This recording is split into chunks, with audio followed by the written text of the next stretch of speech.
Rodando, não sei por que está demorando. Ah, pronto, agora sim. Bom, então hoje a gente trabalha esse texto aqui, né, o Transfobia e Abjeção, da Amanda Ribeiro e da Lia, né? A Lia é nossa colega aqui da UES, devem conhecer, psicanalista do fórum, gente muito boa. E não sei se isso aqui é algum produto de alguma tese ou dissertação deve ser, né, dessa Amanda Ribeiro. Não conheço, não sei se vocês conhecem. Pelo menos não sei que conheço, posso até conhecer, porque às vezes a gente conhece e não sabe, né? Enfim, então vamos lá, né? Trabalhar o texto. Vocês têm aí alguma questão que queiram começar por ela?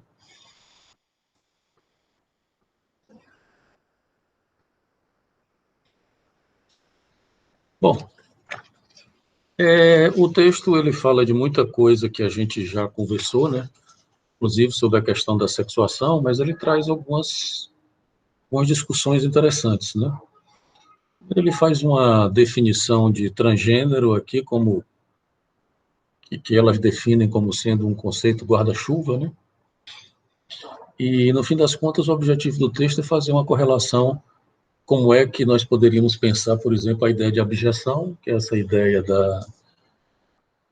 que aparece na Butler e na teoria queer, né? Como é que a gente poderia pensar essa questão da abjeção na psicanálise? Então, assim, não tem muitas questões dessa introdução, porque ela é uma introdução muito pragmática, vamos dizer assim. Ela está definindo alguns termos, né?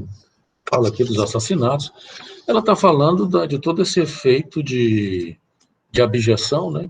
Que é a diferença, que veja que elas trabalham, eu não lembro se elas se referem a isso, mas se não se referem, acho que não deixa de ter sido uma referência para elas, é essa ideia de Lacan, quando Lacan vai falar da segregação, né? Que é a segregação como sendo uma segregação que se dirige ao gozo do outro. O que lhe incomoda é esse gozo diferente, estranho, que se apresenta no outro, né? No judeu, no homossexual, no trans, enfim. Obviamente que essa é uma perspectiva muito psicanalítica, que ela introduz, ela inocula exatamente o gozo na, na questão da política. Inclusive, o nome do nosso núcleo, que é Intrusos, ele é retirado de uma frase do Lacan, no Seminário 17, onde o Lacan vai dizer isso, né, que a psicanálise, a sua relação com a política, da psicanálise com a política, é uma relação de intrusão, porque a psicanálise introduz de uma maneira intrusiva na política a dimensão do gozo. Então, eu acho que elas estão aqui, elas dizem isso, né? O objetivo é exatamente fazer essa correlação entre psicanálise, teoria queer, e essa questão da abjeção, né? De como os transexuais e o queer são tratados nessa condição de abjeção na cultura, né? Que é a velha, antiga rejeição, né? Só que essa rejeição aí não mais trabalhada pela teoria queer. Então, nessa introdução eu não tenho maiores questões. Se vocês tiverem alguma questão, me digam. Elas usam, inclusive, aqui alguns dados estatísticos, né? Número de assassinatos, se referem àquele assassinato aqui em Fortaleza, uma travesti, se eu não me engano, né? Enfim.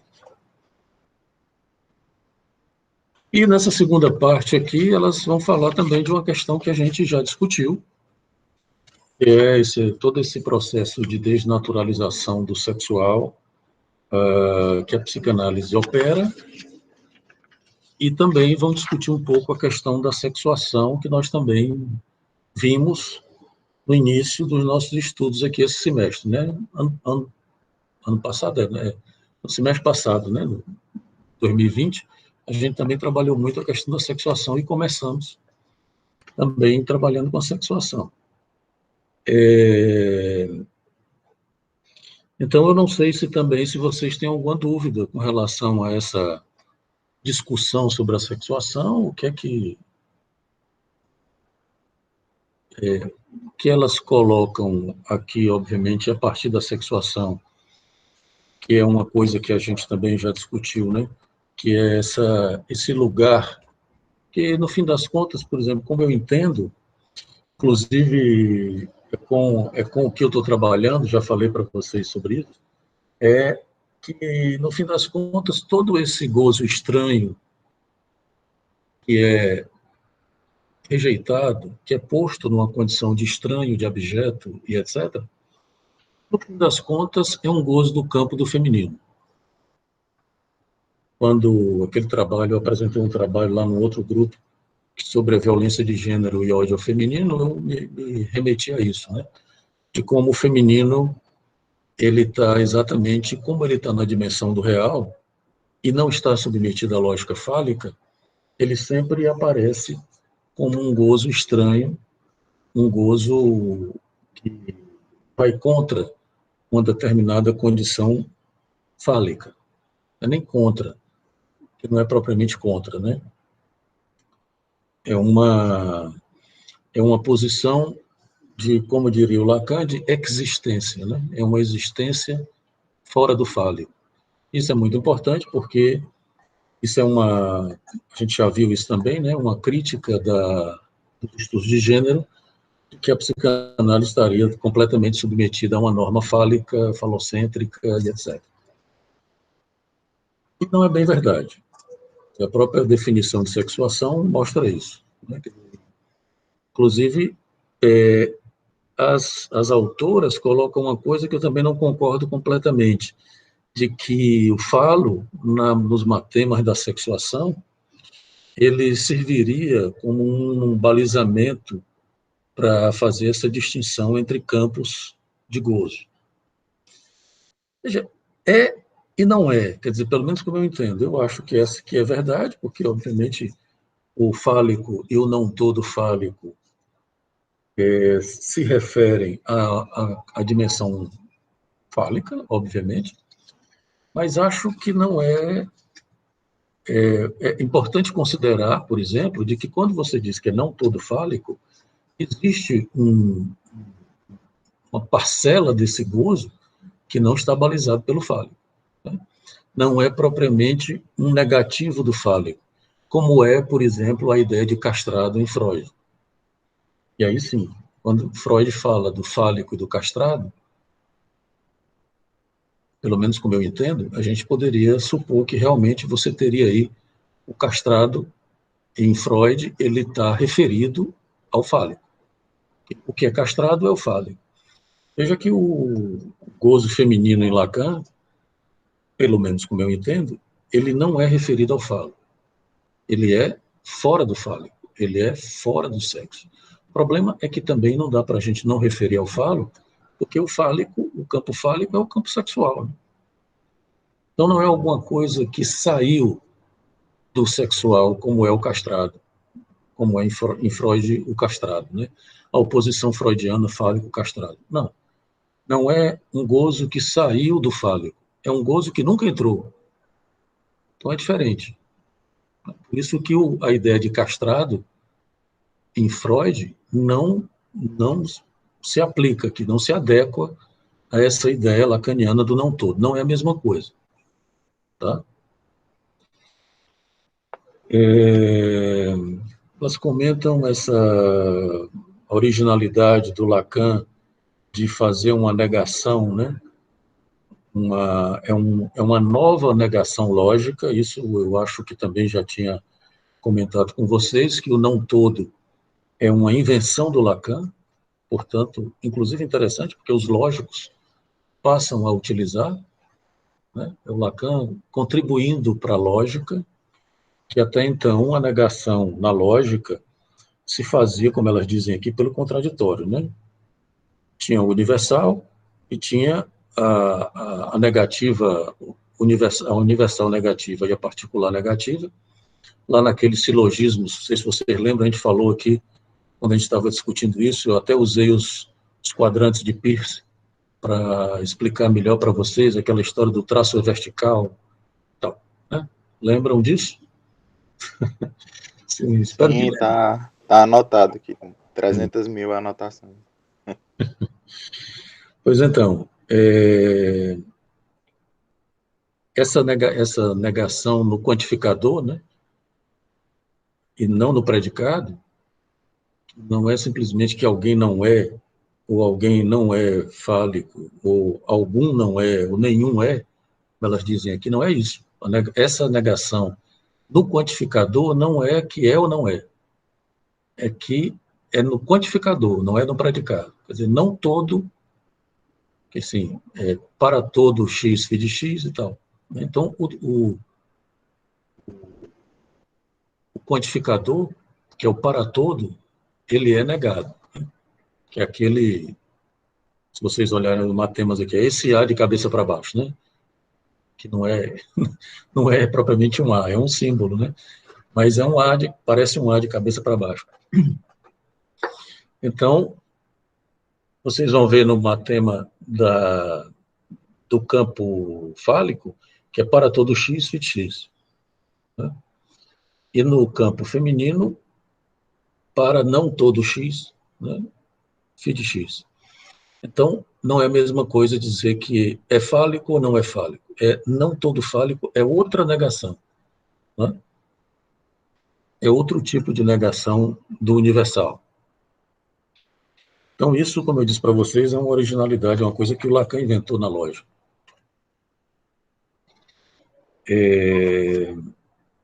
E aqui também elas comentam exatamente o fato de que, para a psicanálise, a gente trabalha não com o universal, mas com o singular.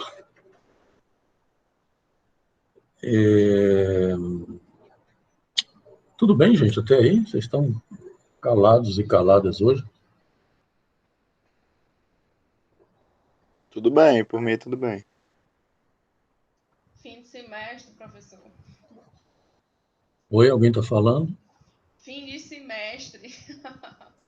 Oi, não estou te ouvindo bem, Yasmine, está muito baixo o teu áudio. Estou dizendo fim de semestre. Ah, é verdade, viu?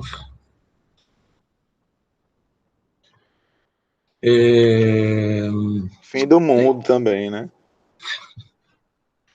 Pois é, inclusive a gente precisa. Esse é o nosso penúltimo texto, e na próxima semana a gente trabalha nosso último texto, né?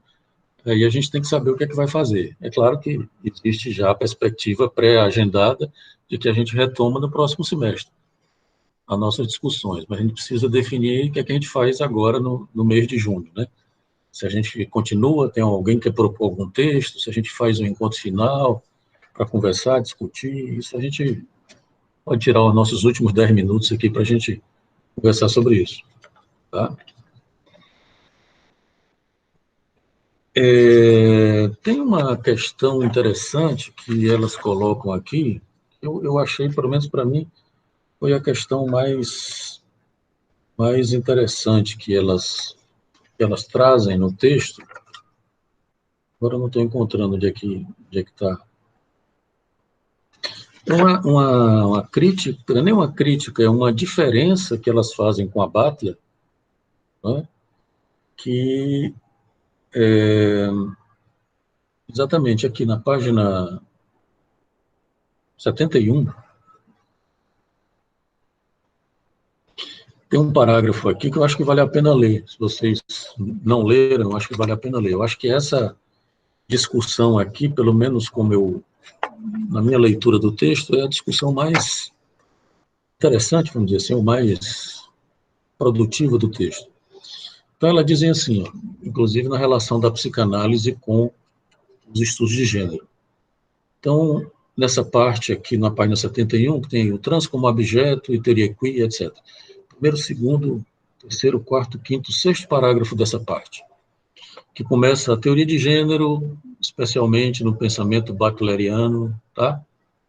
Então, ela diz assim, a teoria de gênero, especialmente no pensamento butleriano, que é da Butler, sustenta que o problema se passa no campo da norma, já que essa é que impõe uma coerência dos gêneros inteligíveis, levando os sujeitos que não se enquadram nesse ideal à invisibilidade e à patologia.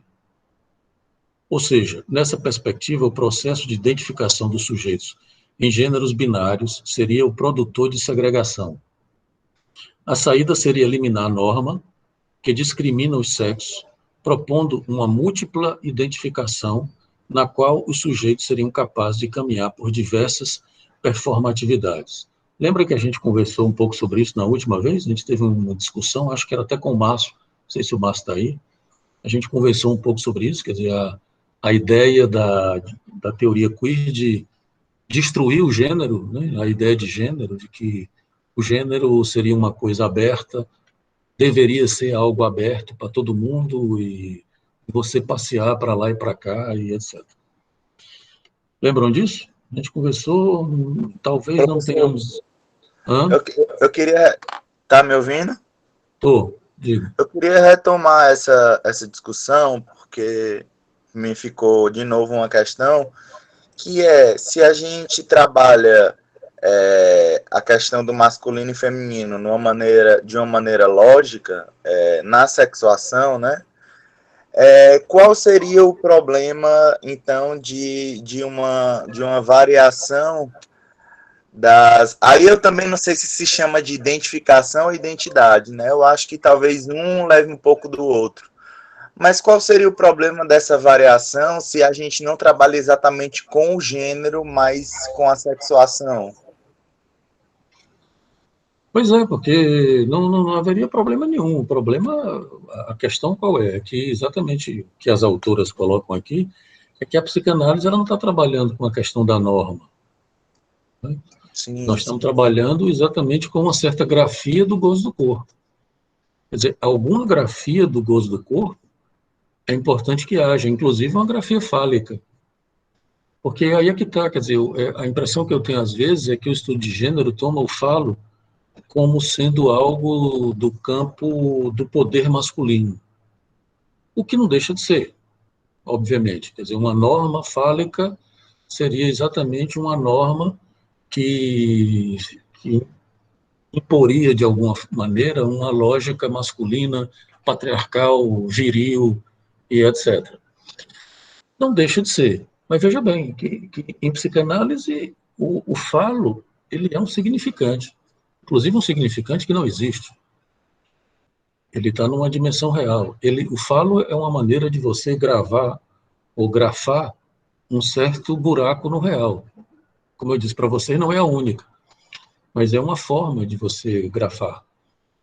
Então, uma grafia fálica do gozo do corpo, isso não, veja que isso não determina um gênero, entende?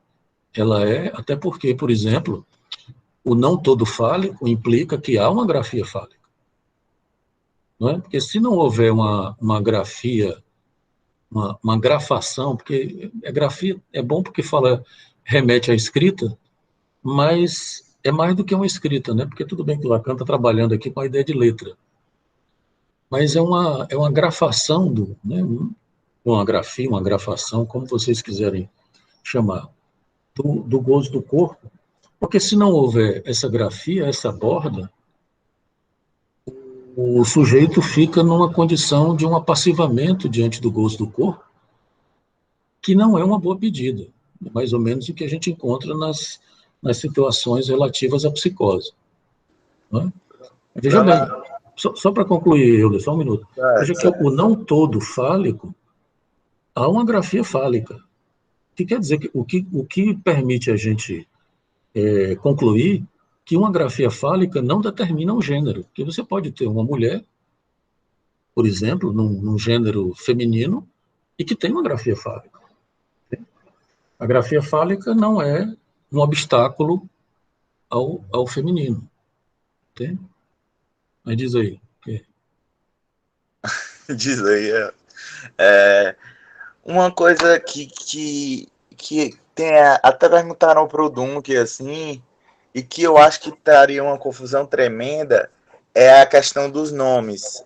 Calma, eu entendo que masculino e feminino não se referem a macho e fêmea, certo? Mas eles ficam se perguntando por que não mudar o nome masculino e feminino nas fórmulas da sexuação, por exemplo. Por que não mudar os nomes, só os nomes?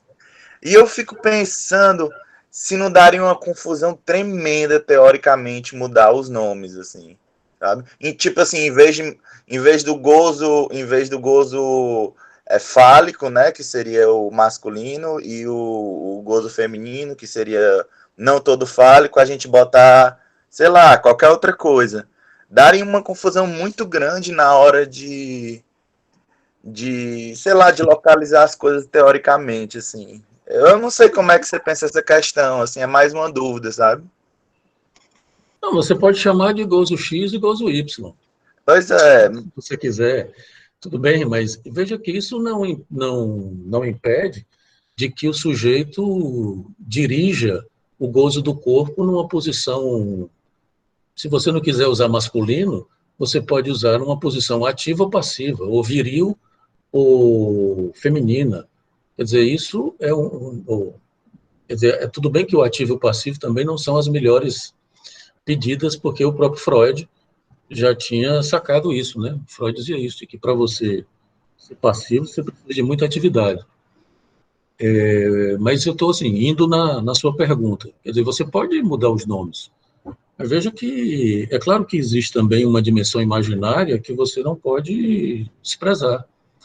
Vamos mudar os semblantes, que é exatamente o que está acontecendo com a proposta da teoria queer, né?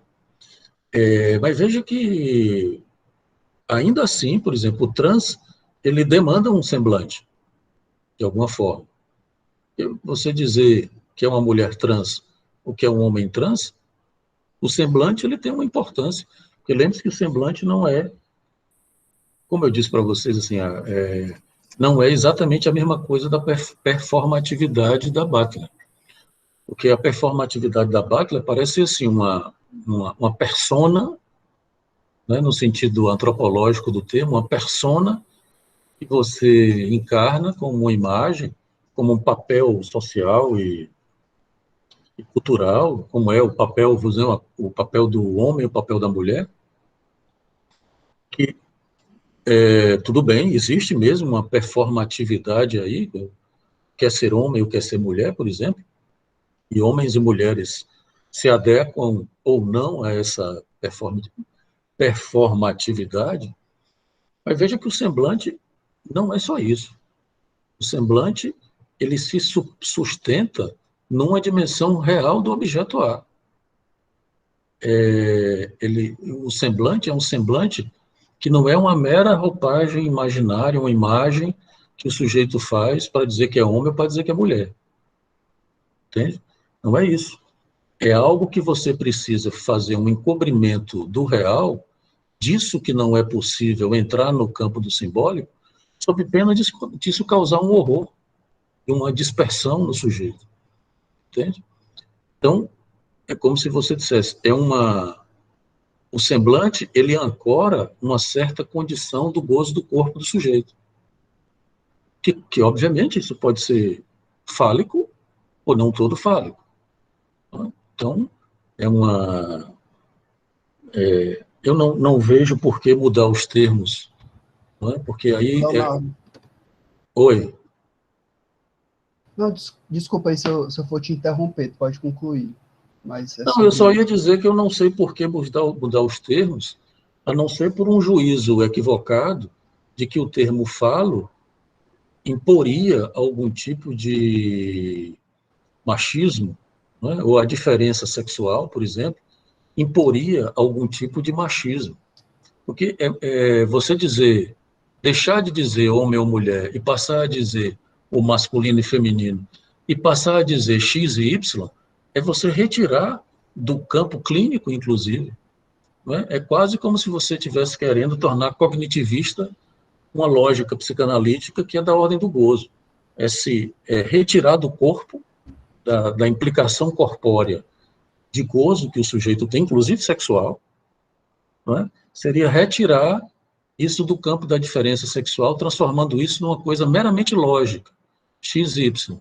Veja que o Lacan, ele faz isso, só que ele faz isso a partir da lógica, da falha da lógica.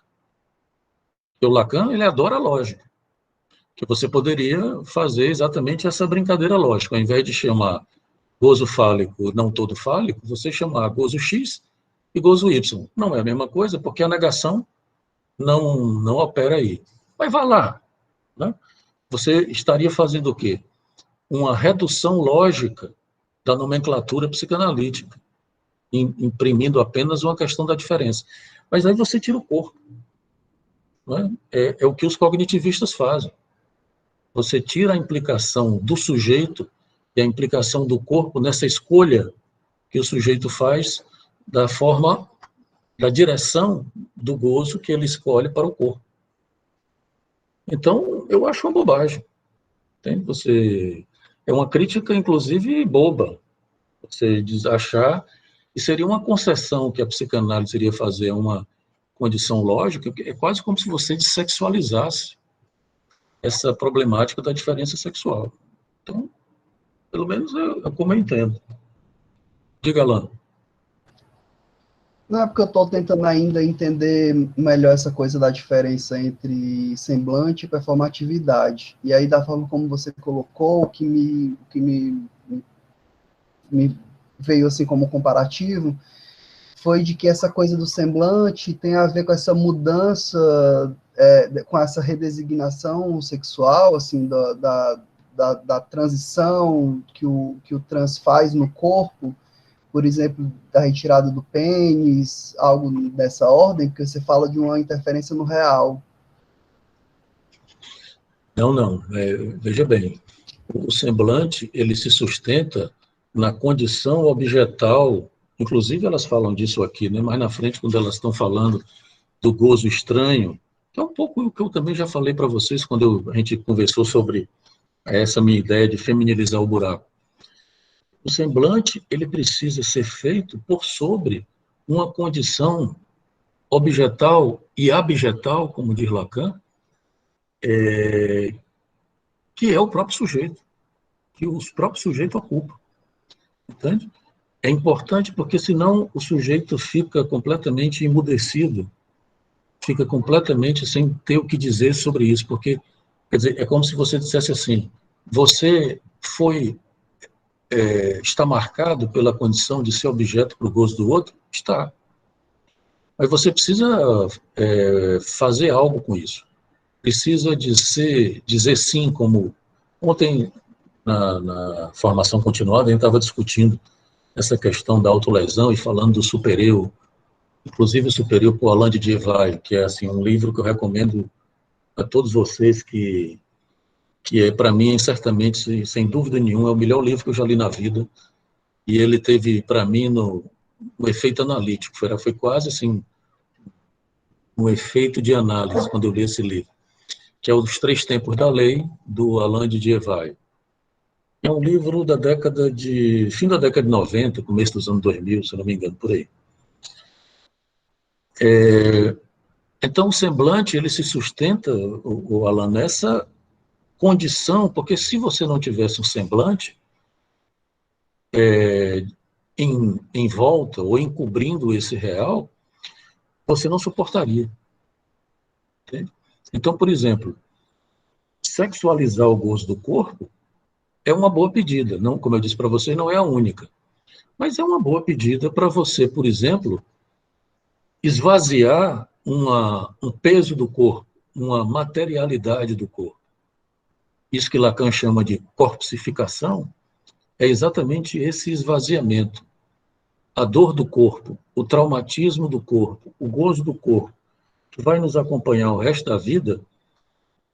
E o melhor, o que é que a gente faz? É gozar com isso sexualmente. É uma forma de você esvaziar o tormento que é o corpo, do ponto de vista do real do corpo. Né? Porque, por exemplo, você sabe que vai morrer.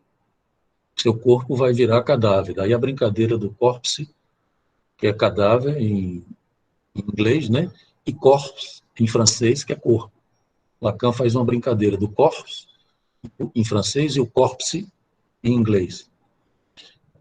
Daí o termo corpsificação, que está lá no Radiofonia, que é um escrito do Lacan. Então,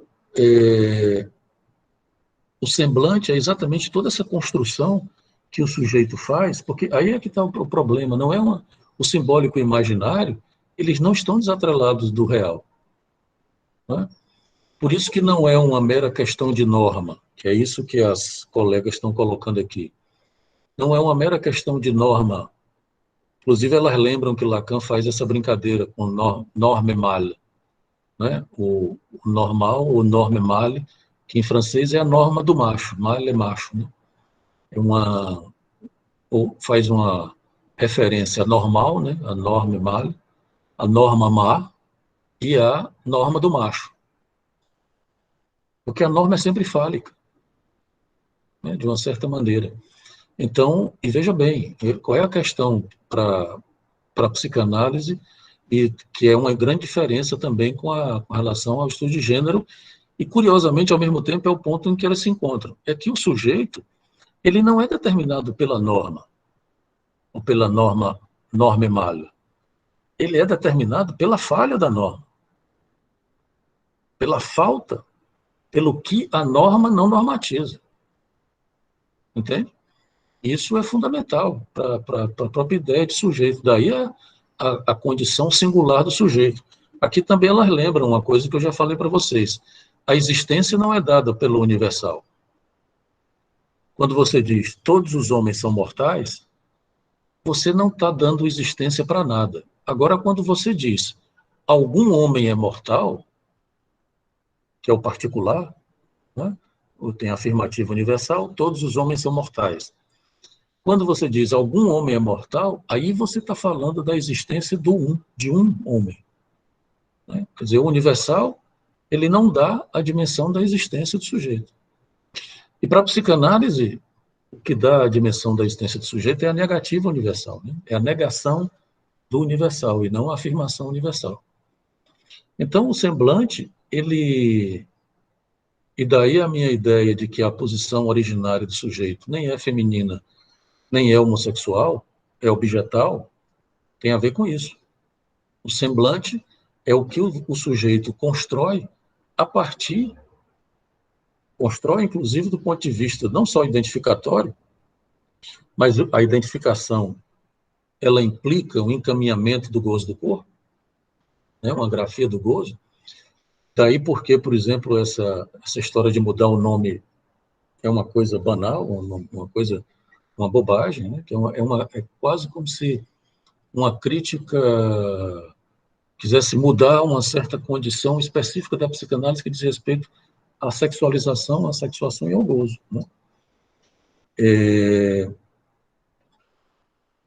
Agora eu me perdi, o que eu estava Não, falando. essencialmente eu queria assim, entender um pouco melhor a coisa da diferença entre o semblante e a performatividade, assim, que você estava diferenciando para a Butler. Para mim, é que a performatividade da Butler é algo que, para ela, e para os estudos de gênero, como eu entendo, posso estar enganado, porque como eu já confessei para vocês os meus limites com a Butler, mas como eu entendo, é como se fosse uma máscara, uma persona, que é uma construção meramente simbólica e imaginária que você pode mudar. Assim, ao bel prazer, estou exagerando, mas que isso muda historicamente e tal, e etc. E tudo bem que até muda historicamente, porque você ser homem hoje não é a mesma coisa que ser homem há 50 anos, por exemplo. Né? Mas em psicanálise o semblante não é só isso. Ele tem uma borda imaginária e simbólica, mas ele se ancora no real. Ele não tem essa liberdade histórica, porque é um pouco não sei se você estava lá, acho que você estava aqui isso mês passado, né? A gente discutiu, estava não? A gente começou, o semestre passado, a gente discutindo a história da sexualidade do Foucault, a vontade de saber, especialmente, né? E lá eu me lembro que eu colocava isso, que é exatamente um dos fundamentos do estudo de gênero, é a discussão do Foucault na história da sexualidade. E o Foucault tem essa concepção de que a sexualidade é uma questão cultural, histórica e simbólica, e que isso varia, né, por exemplo, normativamente, do ponto de vista histórico, cultural e etc.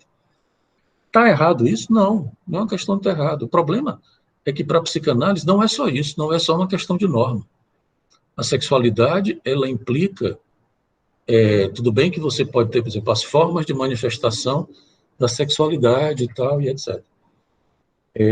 Ela implica não a profundidade, como, por exemplo, a relação com a verdade, que é a crítica que o Foucault faz à psicanálise, é o próprio Freud, né? Mas a sexualidade, ela é uma possibilidade de você encaminhar um real do gozo do corpo, entende? E isso é algo que não é propriamente histórico.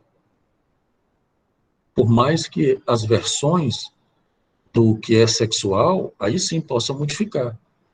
Mas ela não vai deixar de ser uma resposta do real do corpo.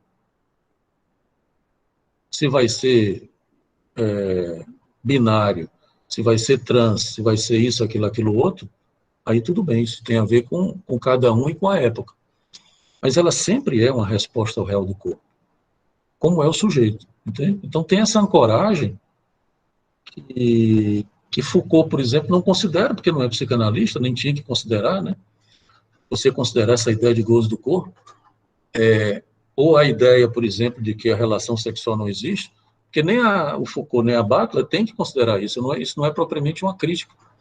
Exatamente por isso, porque não são psicanalistas e têm uma outra prática, entende? Mas isso, por exemplo, clinicamente é fundamental.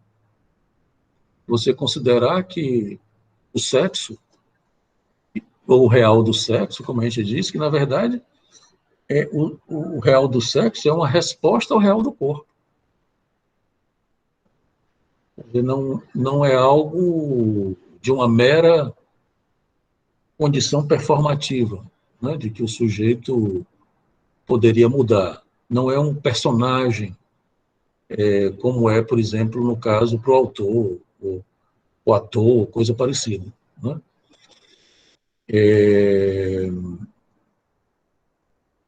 Enfim, não sei se eu respondi sua pergunta, porque realmente não é uma questão simples. Mas a grande diferença que eu vejo é por aí. Tem que é um pouco isso, veja, a sexuação, quando a gente pega essas tábuas aqui da sexuação, nós não estamos falando de gênero. Nós estamos falando de uma grafia lógica do gozo do corpo. Não é? Quer dizer, masculino e feminino aqui, você pode traduzir como fálico e não todo fálico. Mas isso não constitui propriamente um gênero. Porque você pode ter uma mulher fálica. Da mesma maneira que você pode ter uma mulher trans fálica, no campo fálico. Ou você pode ter um homem no campo feminino. Então, como eu disse, o não todo fálico não implica que há um obstáculo ao feminino. Que o falo não é um obstáculo ao feminino, por exemplo, né? Mas é interessante como a questão do semblante ainda fica mesmo nesses casos, que você fala mulher trans, né? Você não fala só, tipo, mulher trans, homem trans, tipo assim, ainda existe uma certa localização em torno do semblante, assim. Sim, mas são os próprios trans que solicitam isso, Exatamente, inclusive. pois é uma coisa...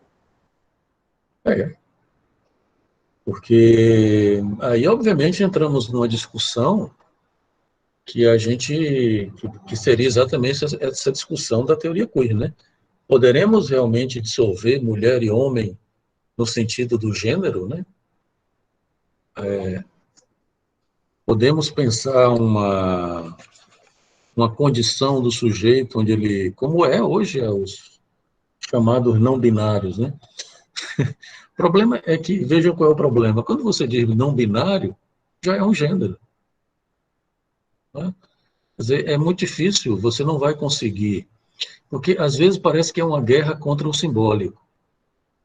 Né? A psicanálise não está em guerra contra o simbólico, porque a psicanálise sabe que o simbólico não é todo, não é completo.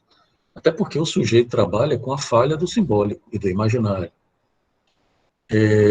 Então, essa parada, por exemplo, quer dizer, é isso que as autoras, inclusive, colocam, né? Que isso tenha essa luta contra a norma falha, com a norma mala, tenha consequências políticas, identitárias e etc., tudo bem. Mas isso não vai se resolver aí. Isso não vai, nós não vamos resolver, por exemplo, a problemática do sujeito trans apenas dando a ele uma identidade que não é pouca coisa, né? Não, apenas dando a ele direitos políticos, etc., etc. Do ponto de vista político, tudo bem, é isso mesmo. E temos que lutar por isso. Mas para a psicanálise isso não é suficiente. Não é? Porque não é, a prática psicanalítica não se confunde com a política. Ela até afeta a política, se introduz como um intruso na política, como eu disse. Mas se você recebe um trans na sua clínica, toda a problemática do reconhecimento e da autorização, entre aspas, da abjeção, é claro que isso vai se apresentar, mas não é só isso. Não é simplesmente você... É importante que o sujeito encaminhe, por exemplo, uma discussão, uma luta política, e como os estudos de gênero fazem. Mas para a clínica isso não é suficiente. Leonardo, eu posso, já que a gente está falando de política, tem aquele aforismo do Lacan, né, que é muito citado, que o inconsciente é a política, mas que meio que virou um clichê, assim, e muita gente fala, porque o inconsciente é a política, e normalmente a explicação é porque o inconsciente é o discurso do outro, os significantes são o lugar do outro e tal. Seria, assim, tão simples assim? Comportaria apenas essa explicação, ou esse aforismo? É porque, no fim das contas, é isso que eu acho que eu já coloquei isso para você. E, no fim das contas, a clínica ela é radicalmente política nesse sentido, porque estamos sempre numa relação com o outro, que é uma... E nisso a Butler tem toda a razão, numa relação com o outro que implica exatamente uma sujeição. E nós devamos pensar as formas de sujeição, os modos de sujeição, como dizia o Foucault, né, na cultura, é extremamente importante, politicamente fundamental. Mas, veja bem, isso, obviamente, se você recebe um sujeito na clínica, os modos dele de sujeição, era o que a gente estava falando ontem sobre as autolesões, né? De como o sujeito está numa... A Thaís está por aí, vocês conhecem a Thaís, né? Que foi minha mestranda e fez uma dissertação sobre isso. Ela comentava isso, utilizando a ideia do Alain de Gevaio do superior arcaico, que é esse superior que não é propriamente uma censura. É um superior que faz o sujeito ficar em silêncio, que o sujeito não consegue dizer nada, que é o superior que diz assim, nem uma palavra. Não é? Então, o sujeito da autolesão, é claro que nós estamos falando aqui de um tipo ideal, né? Nem todo sujeito que pratica autolesões precisa estar nesse tipo ideal. Mas, veja bem, quando o sujeito pratica a autolesão, é como se ele não pudesse dizer nenhuma palavra. É um protesto que ele faz, é um protesto mudo que ele faz, que inclusive é uma tentativa de sair dessa posição de apassivamento, de sujeição e apassivamento diante do outro, mas é um protesto mudo, ele está submetido a esse superior arcaico, que é nenhuma palavra. Isso é uma ideia do Alain de Gevaio. Então, quer dizer, você pode dizer que isso tem a ver com a cultura? Pode. Né? Que tem a ver com os modos de sujeição na cultura? Pode. Mas na clínica você tem que interrogar o sujeito por que ele ficou em silêncio. Né? Por que ele não tem nenhuma palavra para dizer sobre isso? Porque em outra situação o sujeito poderia buscar uma palavra. Né? Então isso é uma questão estrutural e lógica que tem a ver com essa condição, essa topologia fundamental e estrutural da obra do Lacan, que é a relação do sujeito com o outro. Existe como você dissolver isso? Não, não tem como você escapar dessa topologia. O problema é que o outro aí, ele não é apenas um outro, e aí volta a questão do semblante, viu, Alain?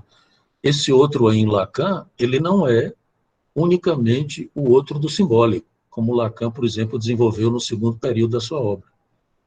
O outro, para Lacan, especialmente a partir do seminário 14, daí por diante, ele passa a ser o corpo. E aí ele implica uma dimensão real.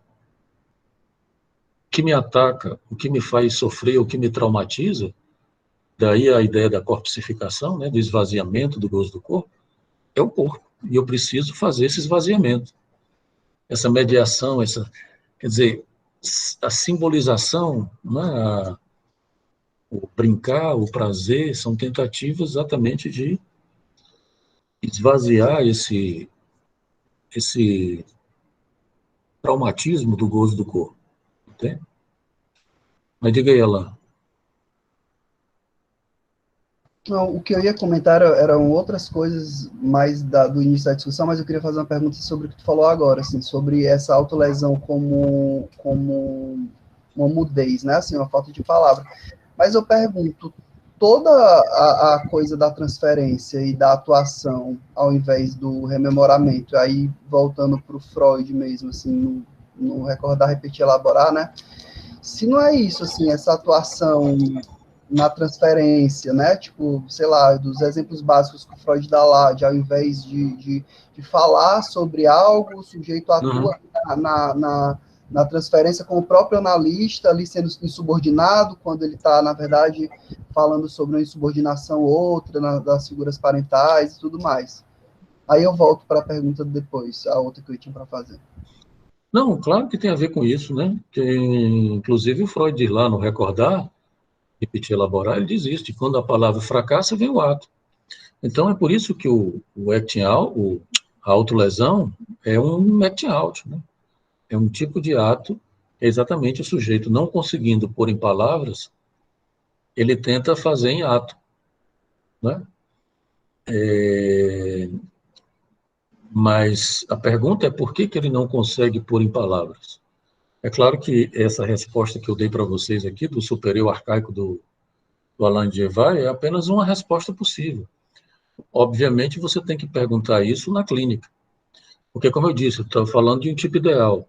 Porque muitas vezes você tem essas práticas, inclusive hoje, eu até comentava ontem, tem um fenômeno também que a gente tem que considerar, que é o fenômeno do contágio da massa.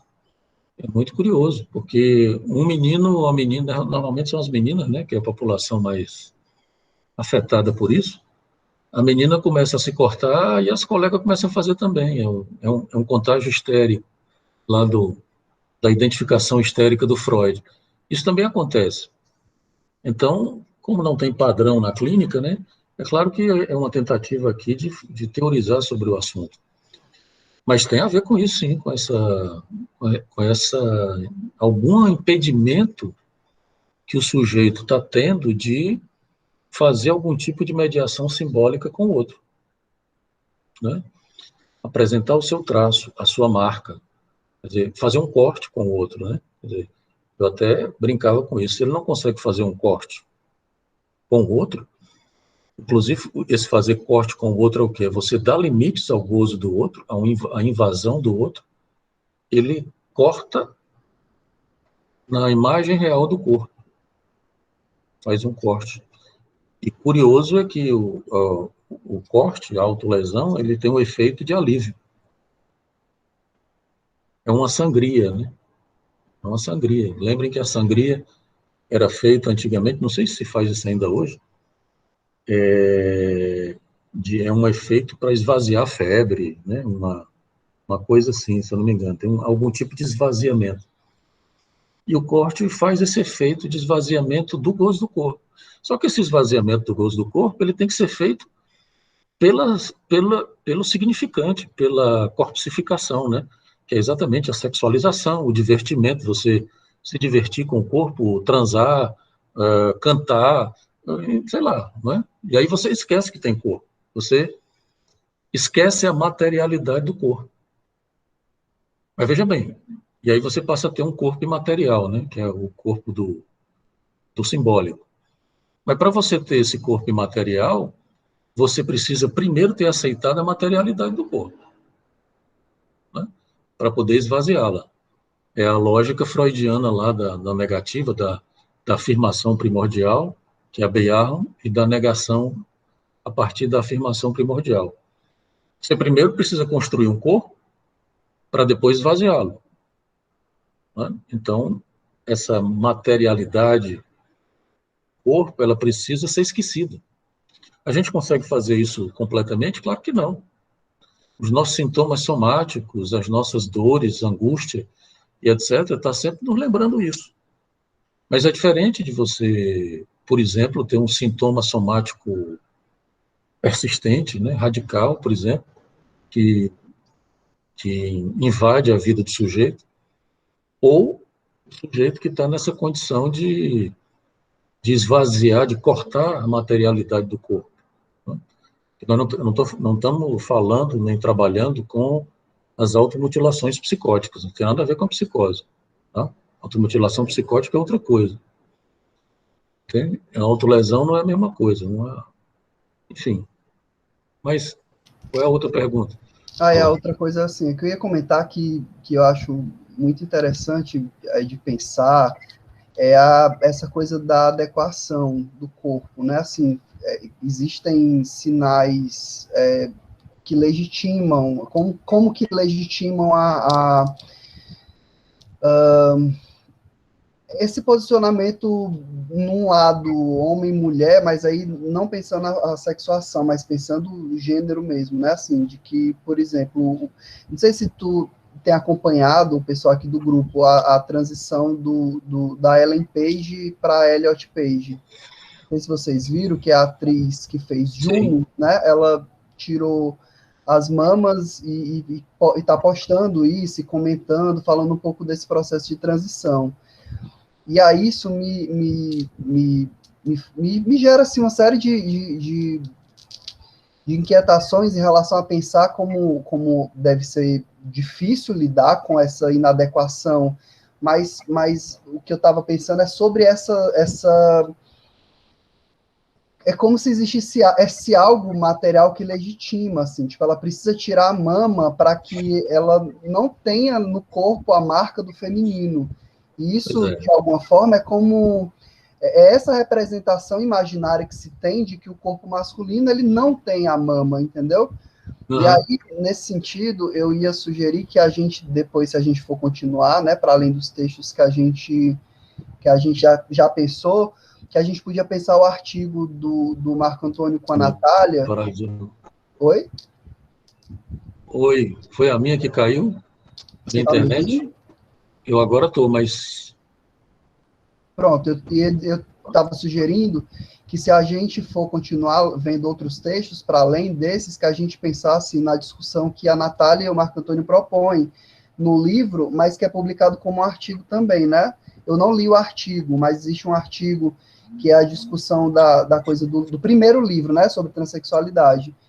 E aí, de repente, poderia ser uma leitura que a gente podia fazer juntos, assim, para entender o que é essa demanda de adequação do sujeito, né, que às vezes é uma parte do social, desse imaginário social que convoca para um corpo masculino, um corpo feminino, enfim. Pois é, tem um real do corpo aí que você não pode recusar, inclusive, né? É parecido, por exemplo, no caso da mulher trans, o pênis, né? A condição de o pênis, como ele é experimentado, como incômodo. Inclusive, alguns se arriscam fazendo mutilações complicadas, né? Então, tem uma condição aí de um real do corpo que é preciso ser tratado, né? E tem uma exigência de gênero, porque, inclusive, eu comentei isso com vocês, aquele caso de uma mulher trans que a gente atendeu no SPA, e que numa discussão alguém colocou as coisas nesse tipo, de que, deixa a pessoa, ela pode ser, é mais ou menos isso, o jeito propõe uma coisa assim, ela não precisa ter gênero, né? Ela pode ser, bom, mas não era isso que ela estava demandando, ela queria ser mulher. entende? Então, isso impunha para ela, eu acho que é isso que você está discutindo, né? Essa adequação do corpo, e aí no corpo, inclusive do ponto de vista da imagem real do corpo, a, a cirurgia de transgenitalização, né? A retirada do pênis, por exemplo. Né? A questão também é se, a partir da cirurgia feita no corpo, se o sujeito goza do lado feminino ou masculino também, né? Porque às vezes. Isso não é certo. Pois Porque aí é, é que está. Não pois é. depende da materialidade É da imagem. exatamente isso que eu estou tentando dizer. Uhum.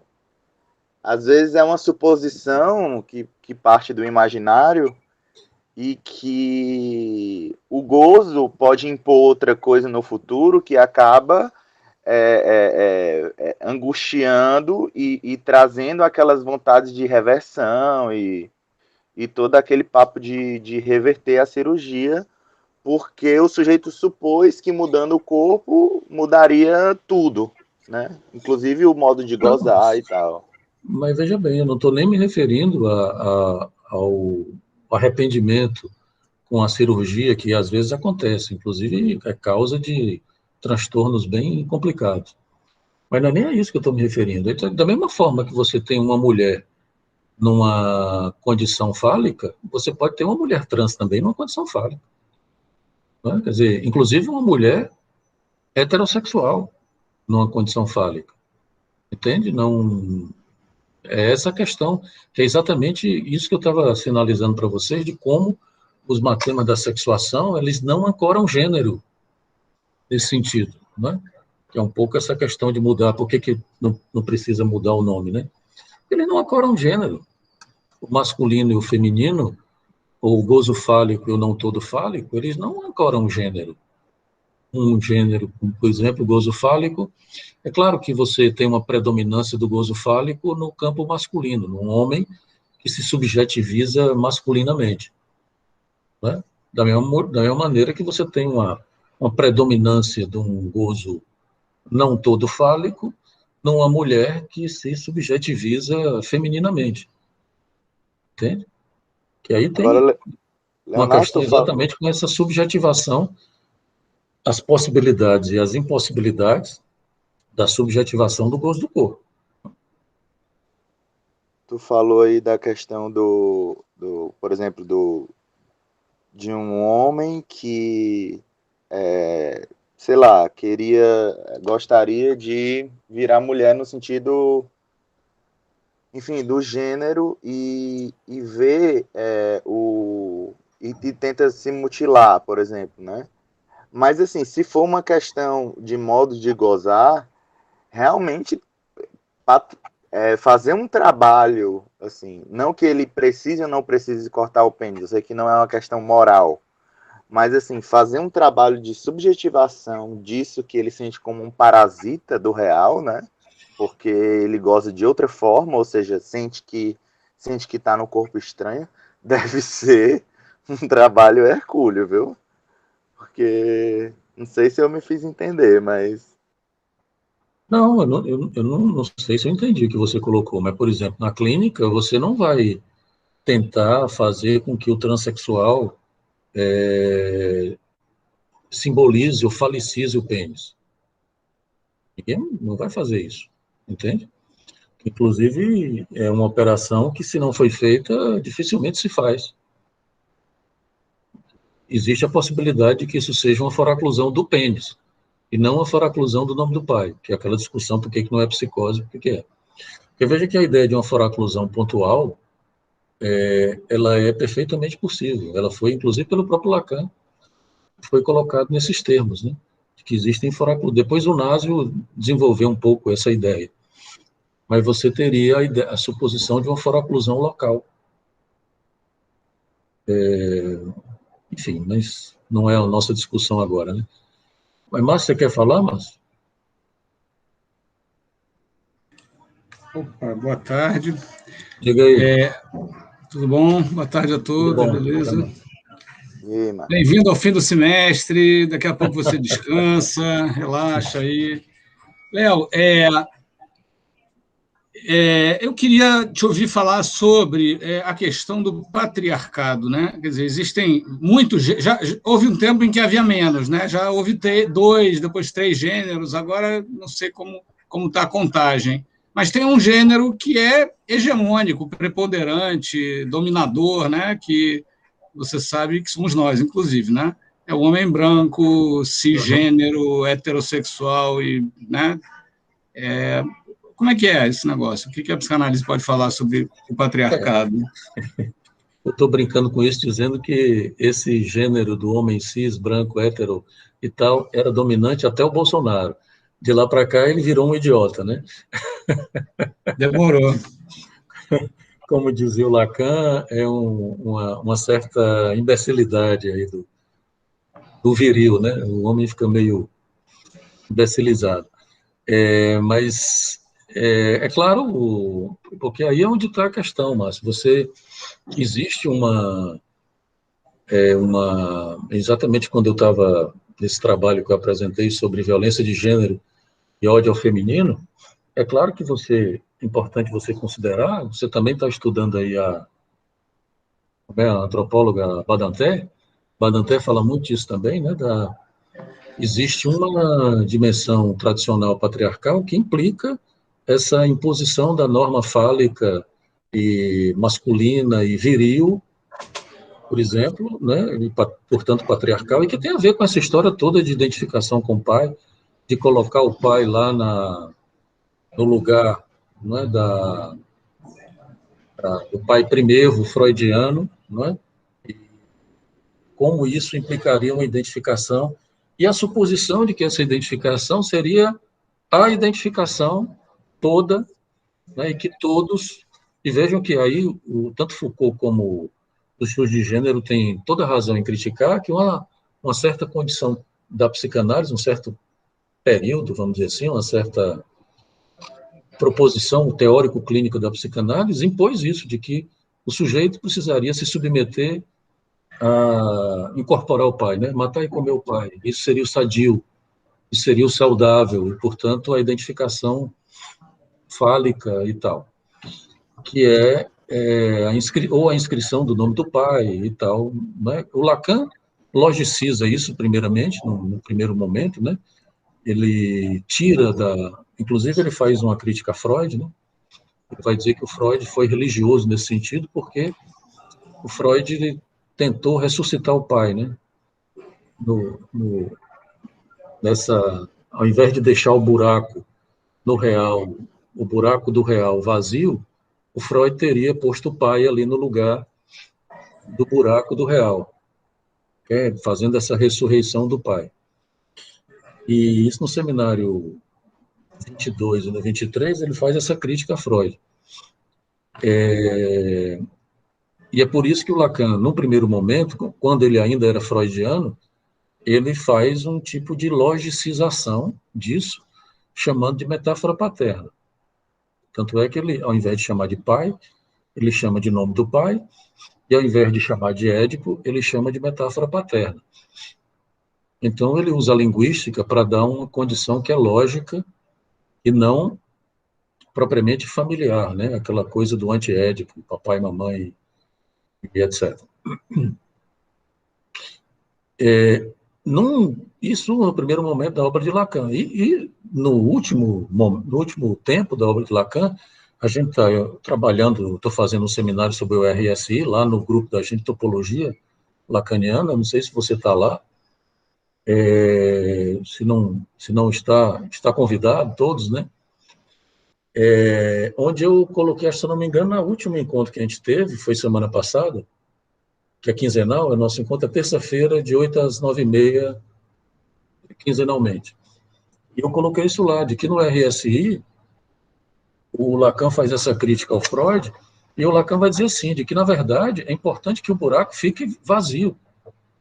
Tudo bem que você botar o pai morto lá, como Freud fez, mantém o buraco vazio, mas, de todo modo, isso implica a ideia do pai como sendo a única possibilidade.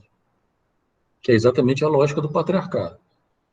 E aí o Lacan vai se perguntar exatamente isso, ele já vem se perguntando desde o seminário 20, e no seminário 20, todos os seminários a partir daí, mas muito especialmente no 22 e no 23, ele vai perguntar isso, mas será que a psicanálise só sobrevive com o pai e com o Édipo? Tanto é que ele vai propor você fazer outras coisas. A ideia de suplência e a ideia de nominação como sendo outra coisa que seria possível o sujeito fazer. E no 23 ele vai proferir aquela famosa frase, né, que é assim, que você é importante o sujeito dispensar o pai, contanto que possa se servir dele. Quer dizer, dispensar o pai, e eu me lembro que eu fiz uma fala no encontro lá do pessoal de Juazeiro, onde eu dizia isso. É uma frase profundamente política nos tempos atuais. Porque quando Lacan diz é possível e é importante dispensar o pai, contanto que você possa servir dele, ele está dizendo o quê? Que ele está tirando o pai desse lugar do né? Do único, a única possibilidade que você tem, que seria você se identificar com um. Até porque o Lacan já sabe que a gente tem que considerar também o zero. E o zero, ele não é sucessor de ninguém, né? Na matemática, inclusive. O Lacan usa o peano para falar disso, né? Lá no seminário 22. Enfim, então, esse lugar do um, que é o lugar do pai, ele, obviamente, predominou na nossa cultura secularmente, né? Desde sempre, mas a modernidade foi deslocando um pouco isso, né? A ideia eu acho que nós estamos vivendo um momento onde o patriarcado está se deslocando, talvez não se dissolva, mas ele está se deslocando, a gente vive isso desde o século XVIII, Foucault já colocava isso, né? O pátrio poder, a modernidade fez isso, deslocou o pai, matou o pai, né? Então, é claro que isso demora, mas que eu acho que estamos vivendo, por exemplo, hoje em dia, nós estamos discutindo isso de uma forma muito direta, né? A clínica psicanalítica, com Lacan, por exemplo, não é mais a clínica de você submeter o sujeito à lei paterna e à incorporação, né, do pai, a identificação com o pai, etc. Ninguém dispensa isso sem poder mais usar, né?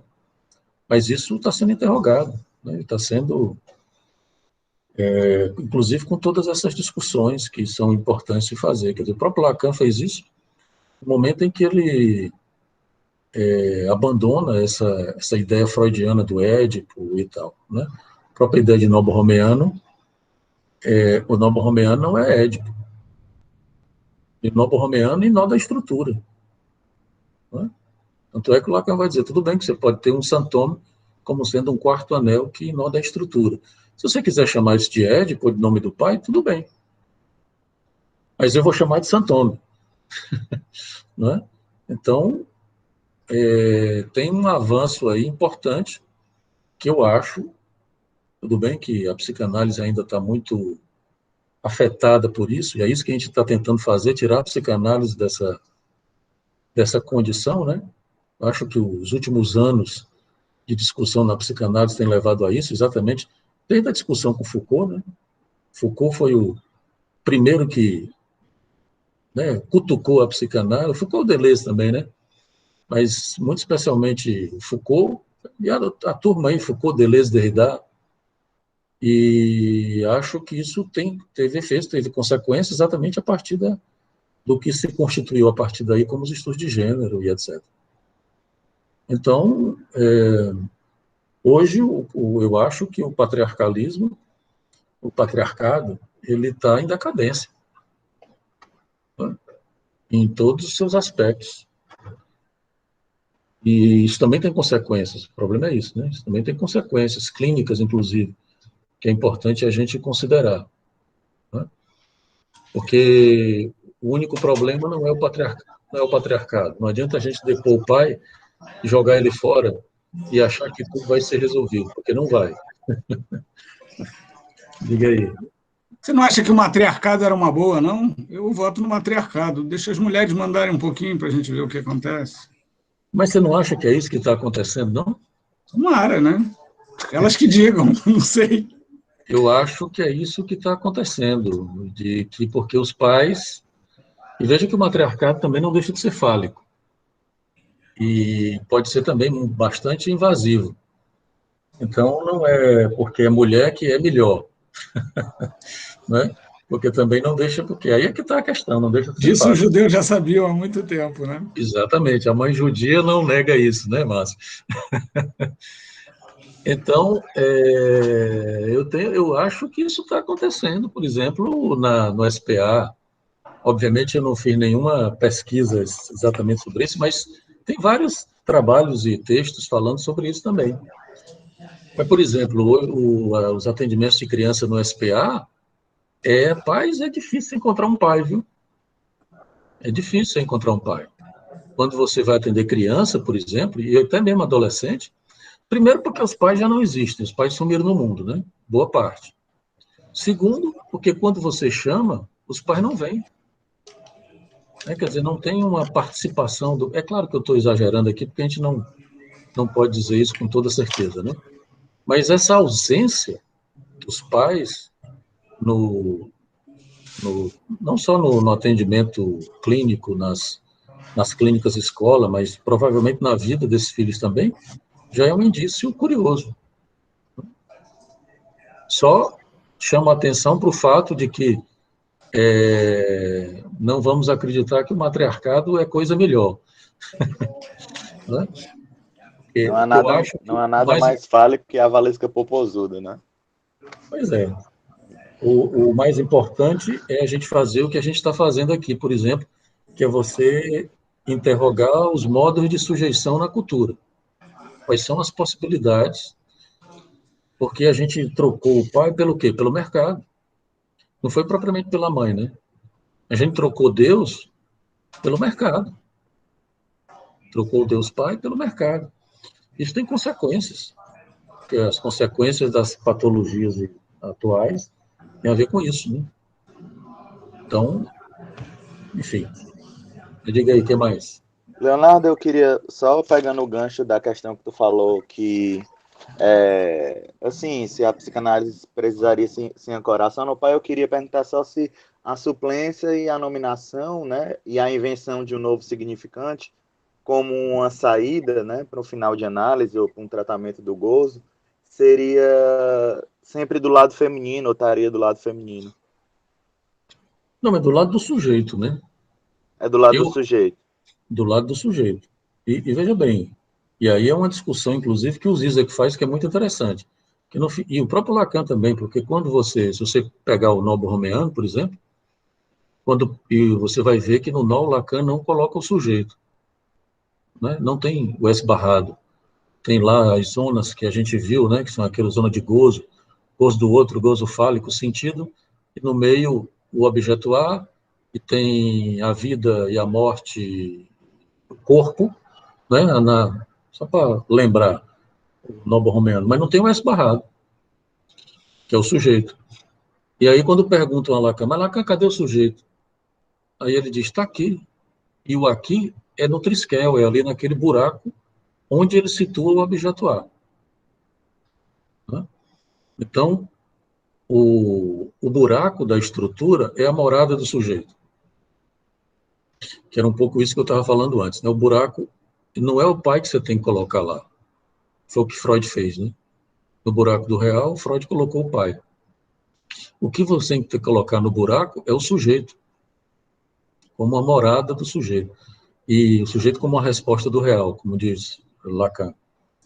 Entendi, obrigado, professor. Então é interessante, porque de uma certa maneira a gente teria que considerar que o sujeito, ele habita um campo que é feminino, né, na sua condição singular. É importante que o sujeito seja não todo. Calma, peraí. Mas não foi isso que eu perguntei, se a... Tu falou do campo do sujeito, eu perguntei se a suplência e a nominação estariam do lado do feminino, no final de análise, por exemplo. Não, é o sujeito que produz isso. Veja bem, o que eu estou dizendo que o sujeito, nós podemos concluir O sujeito, ele, para se constituir como tal, ele precisa, por exemplo, ter um buraco. O objeto, a queda do objeto A implica nisso. Então, ele precisa do campo feminino, ele precisa do falo, mas precisa também do campo feminino. Então, é como se Certo. você pudesse concluir que o sujeito, inevitavelmente, ele é não todo. Porque se ele for todo fálico, ele vai ser o bolsomínio do MASP, né? O cis, todo fálico, né? Quer dizer, esses caras aí que aparecem na lógica bolsonariana, né? Pode ser a Mayra também, né? A cloroquina, Capitã Cloroquina, né? Você veja, ela está na mesma lógica, né? Enfim, não sei se eu respondi. Quem é que... Respondeu. Ah, Fui eu, cara, o Euler, você lembra de não, mim? eu sei que foi você, porque tinha mais alguém querendo falar aqui, não? Não. Eu sei, é porque uma vez tu esqueceu meu nome, aí eu fiquei frescando. Sim, eu vou ter que ir agora. Um abraço aí a todos. Tá, gente, eu também vou sugerir, pedir a vocês para terminar, porque hoje eu tenho uma reunião às 3h15 e vou ter que entrar mais cedo, porque até eu sou eu que vou fazer a ata, infelizmente. Olha só, tá bom? E próxima, como eu disse para vocês, a gente nem terminou não discutindo, né? Mas a gente pode fazer isso no WhatsApp. No próxima semana é o nosso último texto. A gente teria que pensar, vou recomendar a vocês, o Alan fez uma proposta. Alan, você podia depois colocar concretamente qual é a sua proposta, pode colocar lá no grupo, dizer qual é o texto que você está, que é esse texto do Coutinho, né? Do Marco Antônio e tal, e a gente decidir se a gente vai adiante ou não. Mas, rigorosamente, na nossa programação, o nosso próximo encontro da próxima semana seria o último, tá? Aí a gente conversa no WhatsApp, tá bem? Deixa eu parar a gravação aqui.